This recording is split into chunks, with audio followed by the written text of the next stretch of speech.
I'm Ibiere Seck. I'm a partner here at the Cochran Firm, California, and I've been practicing since 2008.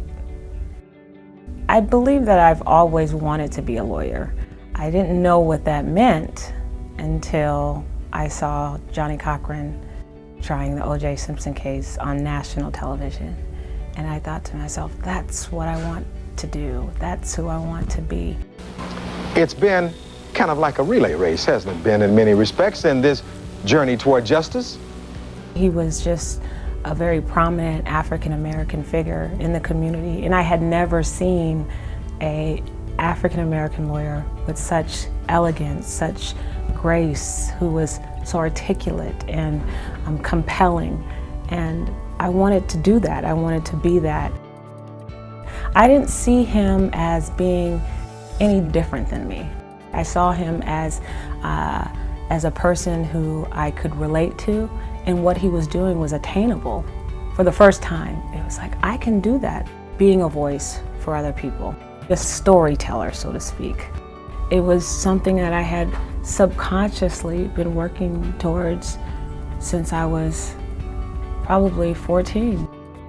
I started off doing a little bit of acting. In high school, I joined the drama club, and what I liked about it was the ability to become someone else and to really dig deep and discover a different part of myself. I liked exploring the possibilities of being something different.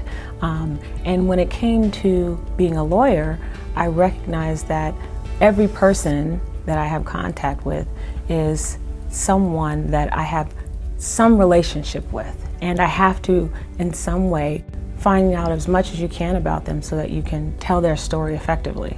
That's really what it comes down to, and I wouldn't call that acting, so to speak. I think it's more connecting. Very early on in my career, it was apparent that CALA was everything. As a plaintiff's lawyer representing the people, you're up against the biggest and the baddest, the insurance companies, the mega firms, people who have incredible resources, and many of us in this profession who represent people don't have those things. But CALA collectively has the might, the grit, the determination, the resources that any adversary could possibly have. And so when I came into the profession, I had a lot of people saying, you have all these resources available to you through these incredible lawyers. They have this great listserv, and they have this new lawyers group that is open to people just like you, where you don't have to worry about asking silly questions. You can connect with other young lawyers and exchange ideas. You have this tremendous access to the people who have been incredibly successful in this profession. The Brian Panishes, the Nick Rowleys, the Christine Fagnolis. I mean, you had all these people who were right there in the room with you and were telling you, this is what you do, this is how you do it, this is how I made it, and anything you need, you can call me. And that's what really drew me in. I think it is malpractice for a young lawyer not, at minimum, to be on the listserv.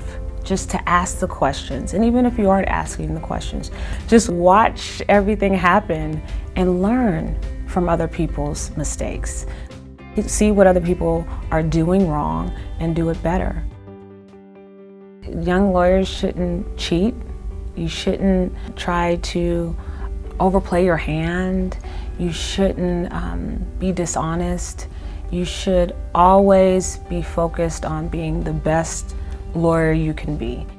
You want to have 3 things that you're known for, whatever those things are: prompt, honest, reliable, intelligent. Think about how you want other people to perceive you.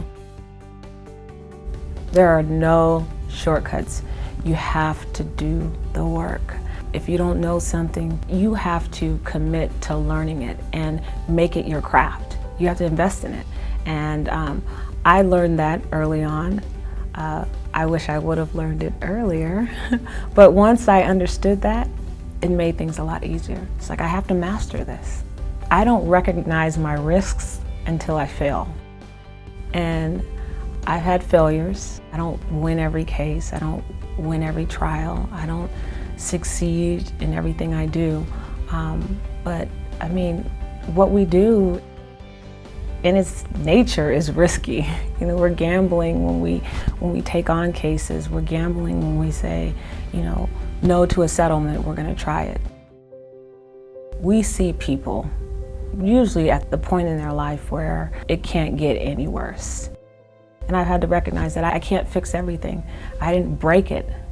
All I can do is do my best to put it back together. And if I've done my best, then that's all that's required of me. And if as a lawyer you recognize that, I think that you'll be able to continue to do the work time and time again, no matter how tough the case is.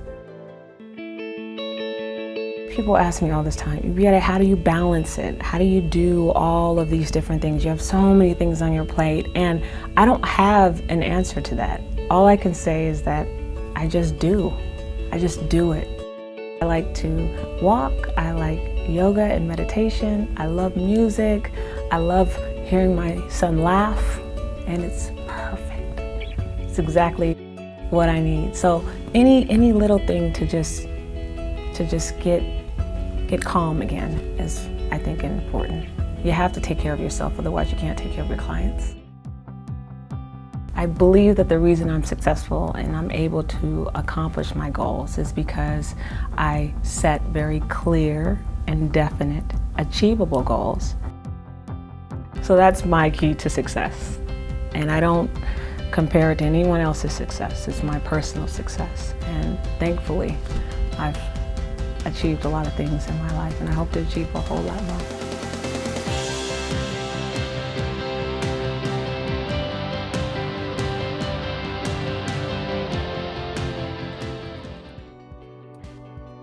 Law's a business, and they can't lose sight of what makes a business successful today. Hard work is what's most important. Having satisfied clients, you do a good job, and they're happy with the service you perform, and they tell somebody else. And you maintain good relations with your clients, you maintain your integrity, you work on your reputation.